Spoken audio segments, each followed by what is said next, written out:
welcome you to what is the 7th longest cave in the world, the 3rd longest here in the United States, but by far. The cave you're entering into today is the most complex and dense cave system found anywhere in the world. Now, if you folks can see this poster right up over here, it's a few years out of date. It only has us at 121 miles. Currently, our cave system is mapped at 157. But what this map and this poster here still does an incredible job of doing is actually showing how concentrated our cave system is, because the vast majority of our cave, hundreds of rooms, passages, and again, 157 miles, fits nice and neatly underneath 1 square mile of surface area. So when you're thinking of the cave system, it's not really accurate to think of it as long passages beneath the ground. It's better to think of it more as a complex set of spider webs all stacked right on top of itself. And that complexity and density you folks are going to get to see for yourselves here in just a few minutes. Now, before we head down into the cave, though, we do have to go over some safety rules, but luckily for you folks, these rules are not very complex, nor are they very dense, unlike our cave system. So, rule number 1, very important down inside the cave. Please do not touch anything inside the cave, all right? I'm talking the walls, the formations, because the cave system you're seeing today, even though it's millions of years old, it is still actively forming and shaping every single day. And we want to allow the cave the opportunity to continue with that natural formation process uninterrupted as possible, okay? So to that end, I'm going to ask for everybody's help. If you see one of your group mates reaching out and touching something inside the cave, just give them a little gentle reminder. Just let them know, hey! Don't touch that. And they'll look back at you and they'll be like, oh, that's right, Ranger Kyle said don't touch anything inside the cave. And then they'll thank you. Very important. Now, there is one thing, though, that you are allowed to touch down inside the cave, and that's going to be the handrail, okay? On our tour today, it's our moderate tour. There's going to be about 300 steps, almost all of which are going down. These steps were built in the 1930s by the Civilian Conservation Corps, which means pre-OSHA. So, some of the steps are going to be 1 or 2 inches in height. Others are going to be 7, 8, 9 inches in height. And they're going to vary in height from step to step. Plus, they're also going to be a little slick, okay? So it's incredibly important that as you folks are going down steps or even trails, wherever you see a handrail, make sure you have your hands out of your pockets.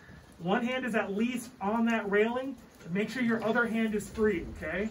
Because the only time you are allowed to touch the cave is if you happen to find yourself slipping or tripping, in which case then please use whatever you can inside the cave to stop yourself, okay? Because I'm going to be at the very front of our line, so if you fall down those steps, you're all landing on top of me, okay?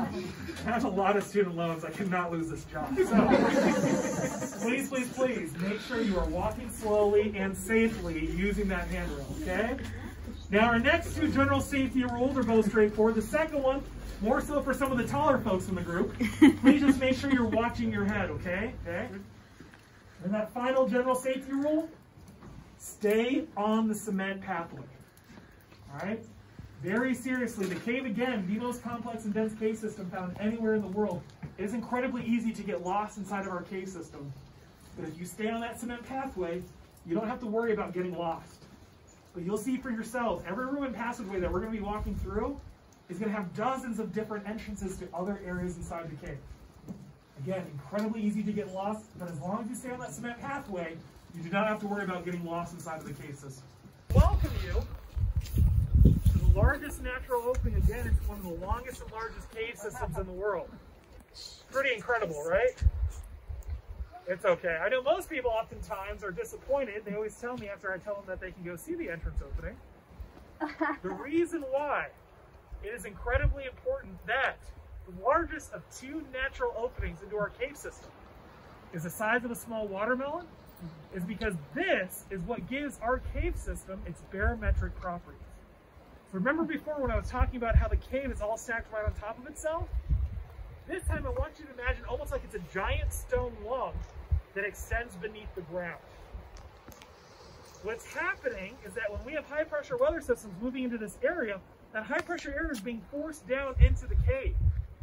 And the pressure inside that cave system is going to start to build and build and build in order to match and equalize with the pressure up here on the surface. Now when those high pressure systems leave and they're replaced with low pressure systems moving into the area, generally storms, all that built-up pressure inside of the cave is going to be forcefully expelled out through this opening right here. And it can be as strong as up to 70 miles an hour coming out of the cave. You folks are going to get to feel for yourselves here in just a minute what that wind truly feels like here at Wind Cave. Now, normally you can walk right up to the entranceway, and I feel terrible now because I've been telling people to do that all morning. But if you do come here after our tour, the thing you want to watch out for is that this area is pretty flooded and it's really muddy. But the other thing you need to watch out for is that we do actually have a bull snake that lives right outside this entranceway. Okay, so please just make sure that you do kind of check around a bull snake. Yep, so it's not venomous. It eats the venomous snakes in this area, but they can still bite, so you do still just want to make sure you're paying attention because even though we are going down into a cave, it's still a national park, which means wild animals. So, but the one other thing that we like to talk about, and the reason why we also bring people to this entrance opening, is because the cave you're entering into, it's not just unique for its geological contributions, it's also an extremely sacred site. 21 different Native American tribes actually hold this cave to be sacred. With the local Native Americans in this area, the Dakota, they hold Wind Cave to be especially sacred because within their oral tradition, Wind Cave, this hole right here, is the site of their emergence onto the earth. And that's why you'll see prayer times, not only here, but at other areas throughout the park. It's also why we ask folks to please be respectful down inside the cave, because to them, this is essentially their church, and we just want to make sure that while we're down inside it today, for a short period of time, that we're just being respectful of that space. Yes, sir. Folks, so I'd like to welcome you to our first stop here within the cave. The room you are in is called the post office, and we are about 140 feet below the surface. But as low as we are beneath the ground, we have a little further left to go because our lowest point at our third and final stop, we're going to be 209 feet below the surface. It's a little ways left to go. Now, hopefully, as you folks are coming down through that initial area, hopefully you're looking around and again, starting to notice what we do, but also what we don't have here within the cave system. Now, the other reason why I ask folks to not take any pictures through that initial area, or at least to limit them, is because, as you just saw firsthand, we do have some animals here within the cave. We have bats, pack rats, tiger salamanders, insect spiders, and a very weird bull snake who keeps coming down into the cave. Now, with the exception of that bull snake, those other animals are nocturnal, and what they're going to do is they're going to utilize the cave essentially as a shelter. So during the day, they're going to come and sleep down inside the cave, and at night, they're going to emerge out through that natural entrance opening, and they're going to gather food up on the surface. And that's why we ask folks to limit their photography through those areas that we're walking through, because those animals right now are trying to sleep in a lot of those dark spaces. If it was fully illuminated, you would have seen that there were quite a few bats and pack rats hanging and clinging to all the little nooks and crannies that we were walking underneath. That's why we don't tell people until we get here, because it turns out quite a few people are not comfortable with a lot of those animals. But also, it helps to protect those animals as well, because when you have a whole bunch of flashing lights waking them up in the middle of the day, in the middle of their sleep cycle, it starts to daze and confuse those animals, and it can do things like, for example, when those bats, instead of emerging out of the natural entrance opening, sometimes they'll actually start to fly deeper down into the cave because they're woken up, they're confused, and the problem is there's not enough food or water for those animals to exist any deeper inside of the cave system. And they can actually starve to death down here inside of the cave. That's also why we ask folks to not bring any food or water. Because if you spill those items, it entices those animals deeper into the cave. And once they eat those small sources of food and water, there's nothing left for them. And for us, it's pretty easy to figure out how to get back out. We just follow the cement pathway. But for those animals, there's dozens of miles of passageway all above us. And they're not able to figure out how to get back. Now again, going back to, though, the cave itself, hopefully you're starting to notice that it doesn't look like a lot of other more traditional cave systems. And the reason why goes back to the original creation of the cave itself, nearly 350 million years ago. And at that time, right where you folks are standing, there used to exist, well, a very shallow sea. And along that seafloor bed, there lived a variety of small creatures and different types of coral. And as those little creatures in coral start to die off, their remains stay littered all along the seafloor bed. And as the years pass, layer after layer of those creatures starts to build until soon, the weight and pressure of those layers of creatures' remains starts to get pressurized together, starts to mineralize their remains into a rock called limestone. And you can actually see this layering effect that those creatures left for us here. Now, the limestone layer is anywhere from 3 to more than 600 feet in depth. We actually have about 200 independent cave systems all throughout the Black Hills, including 2 of the longest in the world, ourselves and Jewel Cave, which is currently number 2 in the U.S., number 3 in the world. But what makes our limestone unique, not only here in the Black Hills, but throughout the world, is that as our limestone is forming, small cracks are starting to emerge. And into those cracks is going to fill another mineral, very similar to limestone, just a little bit more dense, called calcite. And that calcite is going to help re-solidify that limestone layer. It's going to help make it whole again.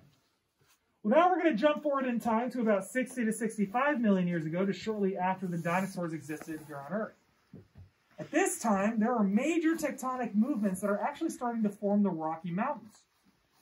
But at the edge of that Rocky Mountain uplift, neighboring areas of rock are starting to shift and buckle, creating smaller mountainous regions, one of which is actually the Black Hills that you folks enjoy today. As the Black Hills are being formed, the layer of limestone in this area is also starting to shift and buckle. And it's starting to tear apart, creating pretty large cavities. So large, in fact, that a pretty incredible park ranger can bring down groups of about 40 into those cavities every other hour, every single day. And I'll pause and let you folks go ahead and guess who that incredible park ranger is. Unless there's a snake. Yeah. Ouch. Now, in addition to there being enough space for people to fit inside these cavities, and that is indeed what you folks are standing in. You're standing in one of those cavities that was created during that uplift process. There's now also enough room for water to filter down into the cave. As that water passes through the soil level above us, it starts to collect carbon dioxide, which makes that water acidic. And the acidic water is going to fill these cavities all the way to the very brim, and this is the pivotal moment here at Wind Cave. That acidic water is sitting incredibly still. It's not flowing. And because it's sitting still, it now has the time and the ability to slowly start dissolving the limestone all around it, revealing those earlier, denser calcite formations that today we call boxwork. And that's what you're seeing when you see this here. All this boxwork. If you think of it almost as like if there was a brick wall and all the bricks dissolved, just leaving behind the mortar that kept those bricks together, that's what you're seeing here, is essentially the framework where a layer of limestone once existed. As you can see, we have quite a bit of it. In fact, Wind Cave has 95% of the world's boxwork. Now, at this point, this is where I'm going to ask, how many of you were able to see stalactites and stalagmites as you were coming down into the cave? I saw a little bit. Yeah, you might have seen a few cave straws, but no stalactites and stalagmites, right? Yeah, and the reason why it goes back to because there is no flowing water within our cave system. Those formations require movements of water within the cave system. If we had flowing water through our passages, our rooms would be more rounded. The passages smooth, and we would not have any of the boxwork because even though it's denser than the limestone, it's also incredibly brittle. It can break off just like potato chips. And water flowing through these passages would have eroded away all the boxwork that we have. Instead, you get formations like boxwork in cave systems with sitting water, but you also get 2 other types of formations. They're called cave popcorn and frostwork. Can we eat the popcorn? You cannot. It would not be tasty, and it would also break our first rule. Now, these other 2 formations are created again because of sitting water. What's happening is essentially, as that water is sitting, not only is it slowly dissolving the limestone all around it, it's also slowly leaching minerals from the wall itself. And as that water table is both evaporating and slowly eating its way deeper and deeper down into the limestone, it's leaving behind little deposits. Now, the cave popcorn, once we get deeper, especially in the wetter areas, When you start looking at the boxwork, you're going to notice that the boxwork has almost a layer of pimples all across the top of it. That's going to be the cave popcorn, because cave popcorn is calcite being pulled from the rock, the same stuff that makes boxwork. Frostwork is going to be a little bit more difficult to see. You got to see a good example that we're coming through. It looked almost kind of like a bunch of snowballs were kind of thrown all over the wall. That's called Snowball Hall, and all of that was frostwork. But as we go deeper, keep your eyes peeled again for those white splotches all along the wall. That's going to be frostwork. And frostwork is actually aragonite that was pulled from the rock. And as that water evaporates, it leaves behind fine needle-like structures that are very white. And that's where the name frostwork comes from. Now, as we head on out of the room here, as we head towards our second stop here within the cave, the thing I want you to be thinking about is, again, that complexity of the cave system. Because if you're going to be an early explorer down here, that means that you have to be willing to crawl through all those little holes that we just saw. It also means that you're going to have to access the cave in ways that you probably didn't think you'd have to. For example, because the cave system is stacked right on top of itself, that means oftentimes the early explorers, they're not just going to the left and to the right, they're oftentimes having to climb straight up or straight down 50, 60 feet in order to access other areas of the cave. Which leads me to the final cool thing that you can see in this room. The signatures of some of those early groups down here. And the important one for us, not that these other people aren't important, but if you look to the very brightest section of my flashlight, you can see what almost looks like dark writing kind of smudged out on the rock. That is a smoke signature left by a young man named Alvin McDonald, who was just 16 when he moved here with his family in 1890. And he left his coded signature right up along this section of rock. It says ZUQ. And at our second stop, we're going to be talking about those early Native American groups in this area, and we'll also be talking about Alvin. Because the tour that you're taking today was actually laid out by Alvin in 1891. And that's what I want you folks to keep right at the back of your mind as we move on to that second stop, is to think about what is their experience going to look like here within the cave. Because the quick preview is, they're not going to have the pathways, they're not going to have the lights, and they're not going to have any of the steps either.